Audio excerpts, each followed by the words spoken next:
At the Hampton Court Conference in 1604, a new version was petitioned, and so was set in motion the immense task shared by 54 scholars that was to result in the King James Version. Almost a century had passed since Tyndale began his work.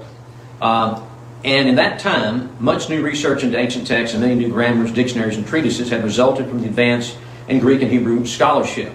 Among the revisers were Edward Lively, Regis Professor of Hebrew at Cambridge, Lancelot Andrews, Dean of Westminster, who knew Hebrew, Chaldee, Greek, Syriac, Latin, and some 10 other languages. This is the King James translators.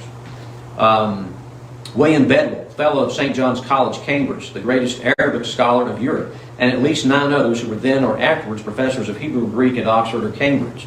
The revisers were grouped in 6 companies of 9 each, 2 sitting at Oxford, 2 at Cambridge, and 2 at London in Westminster.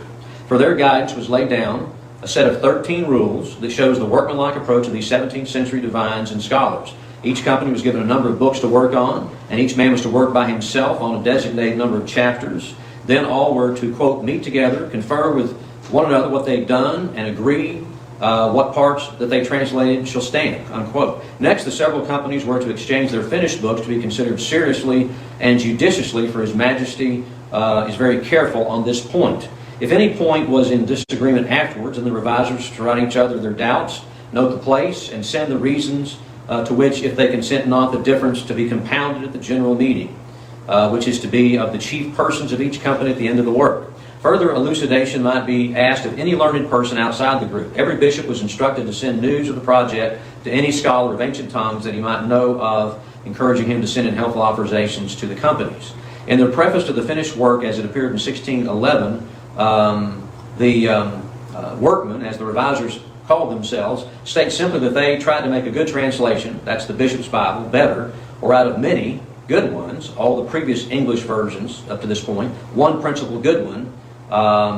That has been our endeavor and our mark. Well, finally, in the preface, the revisers acknowledge their constant effort to steer clear both of the scrupulosities of the Puritans and the obscurities of the Papists, and firmly stood by their purpose that the Scripture may speak like itself. In other words, we didn't want to let the Pope and Rome filter into what we said or translated, nor the Puritans and the Calvinists what they said. Basically, we want the Scripture to say what it says. For their Bible became not only understood by everyone, from the very vulgar, that means the very lowest classes, to the most educated, but known, remembered, and loved, quote, etc. So, anyway, that's the chapter on that.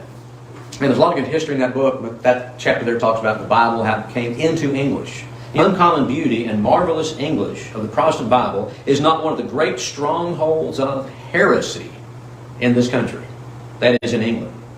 It lives on the ear like music that can never be forgotten, like the sound of church bells. Its felicities often seem to be things rather than words. It is part of the national mind and the anchor of national seriousness. That's what a Roman Catholic dictionary says about the King James Bible and England.